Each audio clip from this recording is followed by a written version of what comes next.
اچھا جی، اب ہم دیکھتے ہیں ایوب خان کی ریفارمز۔ ایوب خان آئے تو ایوب خان کے یہ جو 10 یا 11 سال تھے، ان کو پاکستان کی ترقی کا سنہری دور بھی کہا جاتا تھا۔ پاکستان نے جتنی ترقی اس کے دور میں کی اب تک یا اس سے پہلے کبھی نہیں کی۔ تو انہوں نے کچھ ریفارمز کی تھیں، ان ریفارمز کو ہم ون بائی ون دیکھتے ہیں۔ سب سے زیادہ جو انہوں نے ریفارمز کی، جو سب سے زیادہ امپورٹنس ہے جن کی، وہ تھی انڈسٹریل ریفارمز۔ انڈسٹریل ریفارمز میں انہوں نے کیا کیا کہ انہوں نے کاٹن انڈسٹری بنائی فیصل آباد میں، اور ہیوی مشینری اور فین انڈسٹری جو ہے وہ گجرات میں اس کو اسٹیبلش کیا، اور سپورٹس انڈسٹری بنائی سیالکوٹ میں۔ تو فیفا ورلڈ کپ جو ہوتا ہے فٹ بال کا، اس میں آج بھی جو سیالکوٹ کے فٹ بال ہیں وہ استعمال کیے جاتے ہیں۔ اسی طرح پھر انہوں نے بہت ساری جو ہے وہ چھوٹی اور اسمال سائز یا میڈیم سائز کی ملز وغیرہ، انڈسٹری وغیرہ پورے پاکستان میں لگوائی تھیں۔ اس کے علاوہ انہوں نے جو ہے وہ انڈسٹریلسٹ تھے ان کو چندہ بھی دیا تھا، عطیہ دیا تھا، جو ٹیکس اکٹھا کرتے ہیں اس میں سے ان کو پیسے دیے تھے کہ وہ جو ہے وہ باہر سے چیزیں منگوائیں، دھاگا منگوائیں اور جو لوہے وغیرہ کا سامان منگوائیں اور پاکستان میں انڈسٹریز کو چلائیں۔ تو ان ریفارمز کی وجہ سے پاکستان کی جو انڈسٹری تھی انہوں نے 40% گروتھ کی، جو 40% بہت غیر معمولی ایک گروتھ ہے، اور اس طرح سے جو ہے وہ انڈسٹری ریفارمز کا ہمیں فائدہ ہوا۔ دوسری امپورٹنٹ جو ہے وہ ایگریکلچرل اور لینڈ ریفارمز ہے۔ لینڈ ریفارمز میں اگر دیکھا جائے تو انہوں نے پاور میں آتے ہی ایک کمیشن بنایا تھا کہ ہم باہر سے فوڈ کیوں امپورٹ کر رہے ہیں، جبکہ ہم خود ایک ایگریکلچرل کنٹری ہیں، تو ہم پھر باہر سے فوڈ کیوں امپورٹ کر رہے ہیں۔ تو اس کمیشن نے کچھ سجیشنز دی، ان سجیشنز کو مد نظر رکھتے ہوئے ایوب خان نے کیا کیا کہ کچھ قانون بنائے۔ اس قانون کے مطابق کوئی بھی بندہ جو ہے وہ 500 ایکڑ سے زیادہ زمین نہیں رکھ سکتا تھا اگر اس کی زمین جو ہے وہ ندی نالوں سے یا دریاؤں سے سیراب ہوتی ہے۔ کتنی؟ 500 ایکڑ زمین نہیں رکھ سکتا اگر وہ ندی نالوں سے یعنی نہری پانی سے اگر وہ سیراب ہوتی ہے تو وہ 500 ایکڑ سے زیادہ نہیں رکھ سکتا، اور اگر نہری پانی سے نہیں سیراب ہوتی، صرف بارش سے ہی ہوتی ہے، تو پھر وہ کتنی رکھ سکتا ہے؟ 1000 ایکڑ۔ پھر کتنی رکھ سکتا ہے؟ 1000 ایکڑ۔ اور دوسرے نمبر پہ انہوں نے جی کیا کہ جو حکومت کے پاس فالتو زمین پڑی تھی، جو ویسے ہی زمین پڑی تھی، انہوں نے اس کو رینٹ پہ دیا، ان کو بیچا، چھوٹے چھوٹے کسانوں میں تقسیم کیا تاکہ جو ہے وہ لوگ کھیتی باڑی کر سکیں۔ اور تیسرے نمبر پہ پھر انہوں نے ٹیننٹس رائٹس کا جو ہے وہ خیال کیا۔ ٹیننٹس کون ہوتے ہیں؟ جو کسان ہوتے ہیں نا، کسان بیسیکلی جو بڑے کسان ہوتے ہیں، ان سے کچھ لوگ جو ہے وہ زمینیں لیتے ہیں رینٹ پہ اور پھر ان پہ جو ہے وہ کھیتی باڑی کرتے ہیں۔ تو ہوتا کیا تھا کہ ٹیننٹس جو تھے، یعنی ان کو خادم کہہ لیں یا کسانوں کے نیچے جو ہوتے ہیں وہ سمجھ لیں، وہ زمینیں لیتے تھے رینٹ پہ، سارا سال اس پہ جو ہے وہ محنت کرتے تھے، کھیتی باڑی کرتے تھے، لیکن جب فصلیں پک جاتی تھیں تو جو مالک ہوتے تھے ان پہ ظلم و ستم کرتے تھے، تشدد کرتے تھے، یا پھر ان سے لڑائی جھگڑا کر کے ان کو نکال دیتے تھے، اور فصل جو ہوتی تھی وہ ساری ضبط کر لیتے تھے۔ تو ایوب خان نے کیا کیا کہ ان کے رائٹس کا خیال کیا اور کہا کہ جو بھی یہ کام کریں گے خادم جو ہیں، ان کو جتنا بھی یہ کام کریں گے ان کو پہلے معاوضہ دیا جائے گا اتنا، یعنی جب تک آپ کمپنسیٹ نہیں کریں گے، وہ چاہے ایک دن کا بھی کام کرتے ہیں تو آپ کو اس کی مزدوری جو ہے وہ دینی ہوگی، اور اس کے علاوہ ان کے اوپر جو ظلم و زیادتی ہوتی تھی اس کو بھی روکا گیا۔ اب جو ہمارے 3 میجر ڈیمز تھے وہ بھی ایوب خان کے دور میں بنائے گئے۔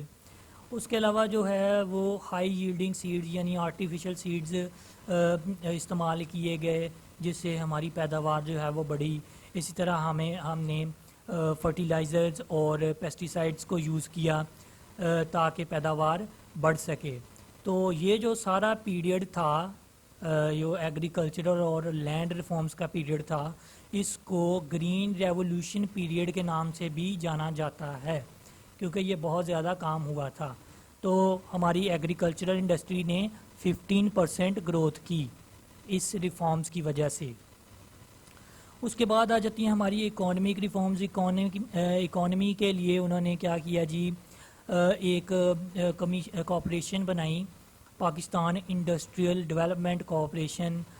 یہ بن گئی تھی 1952 میں, لیکن انہوں نے کتنے کا سرمایہ کیا, اس کو 1 بلین روپیز دیے. یہ جو ہماری 1952 میں بننے والی ایک کارپوریشن تھی, اس کا کام کیا تھا کہ ان انڈسٹریز کو اس نے پروموٹ کرنا تھا, سپورٹ کرنا تھا. ان کو جو ہے وہ پروموٹ کرنے کے لیے یہ کارپوریشن بنائی گئی تھی.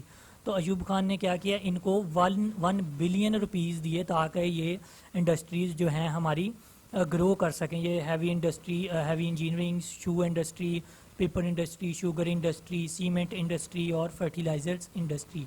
اب اس کی وجہ سے کیا ہوا کہ بہت سارے لوگوں کو جابز ملی اور ہماری اکانومی جو ہے وہ سٹرونگ ہو گئی, اس کا لیول بڑھ گیا.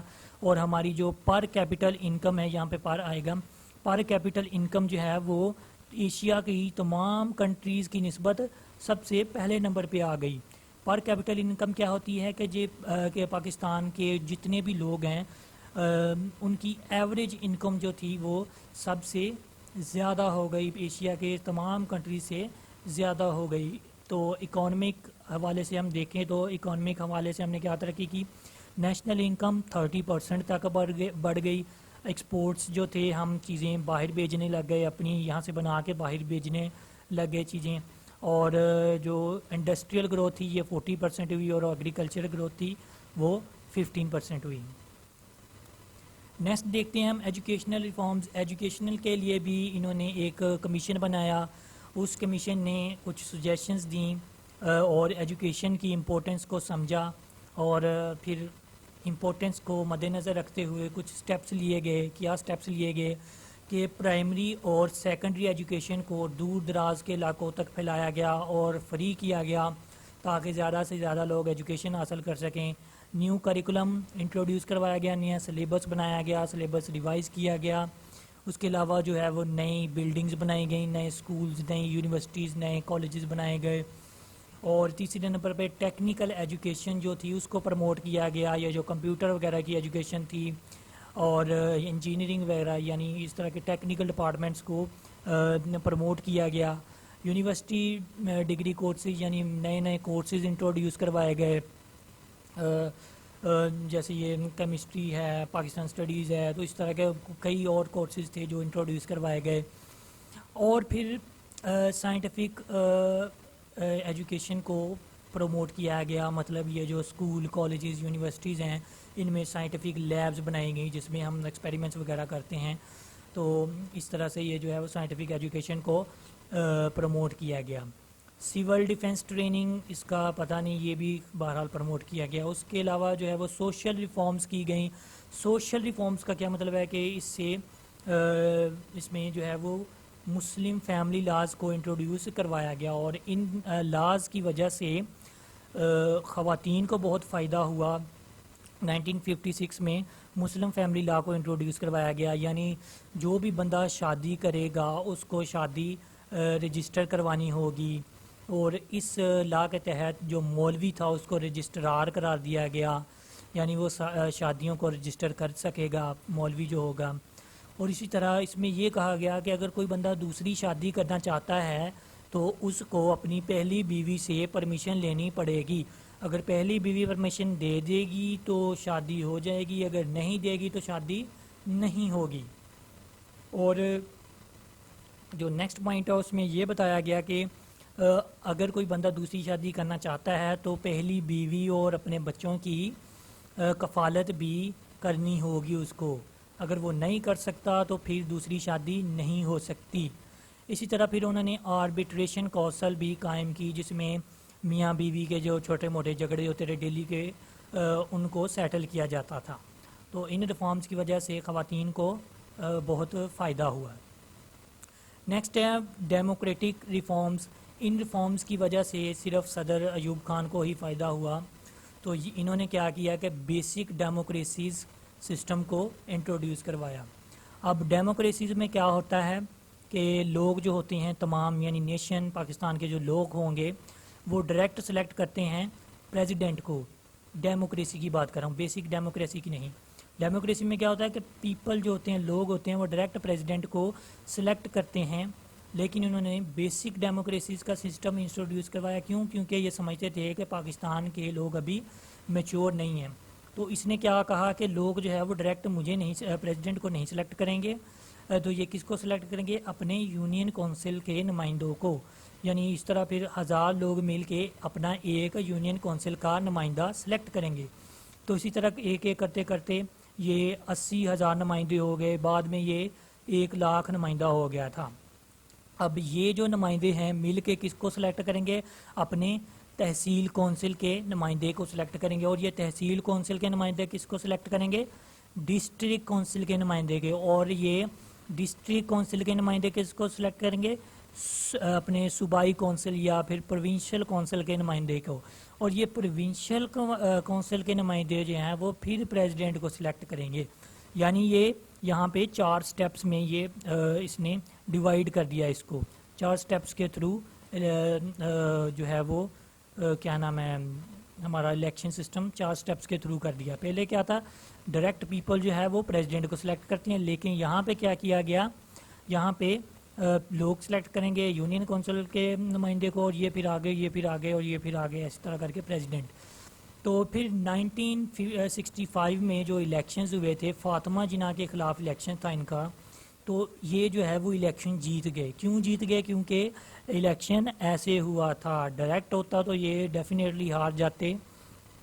تو اس طرح سے پھر بیسک ڈیموکریسیز کے تھرو یہ الیکشن جیت گئے، اور یہ جو انہوں نے ریفارمز کی تھی اس کا ان کو فائدہ ہو گیا. جس مقصد کے لیے انہوں نے ریفارمز کی تھی وہ مقصد ان کو حاصل ہو گیا. نیکسٹ کچھ ریفارمز ہیں. انہوں نے پاکستان کا جو کیپٹل ہے وہ لاہور سے اسلام آباد شفٹ کیا. کیوں؟ اس کی کچھ وجوہات تھیں کہ کراچی جو تھا وہ بزنس کے حوالے سے کچھ اتنا ایفیشینٹ نہیں تھا، اور دوسری بات یہ تھی کہ یہ جو ہے وہ سمندر کے کنارے پر تھا، تو کوئی بھی باہر سے اس پہ اٹیک کر کے اس پہ قبضہ کر لیتا تو ظاہری بات ہے پھر پورا پاکستان کیپٹل پورا پاکستان اس کے ہاتھ میں آ جاتا، جو بھی کراچی کے اوپر حملہ کر دیتا. تو ان سیکیورٹی میجر کی وجہ سے، سیکیورٹی کی وجہ سے اور بزنس کی وجہ سے انہوں نے کیپٹل کہاں شفٹ کر دیا؟ اسلام آباد میں. کب؟ 1967 کے اندر. اور دوسری بات یہ جو انہوں نے ہے وہ ٹی وی اسٹیشن قائم کیا لاہور میں 1964 میں. پی ٹی وی جس کو ہم جانتے ہیں، اس کو بھی اسٹیبلش کس نے کیا تھا؟ ایوب خان نے. تو اس طرح پھر انہوں نے سائنس اور ٹیکنالوجی میں کیا کیا جی؟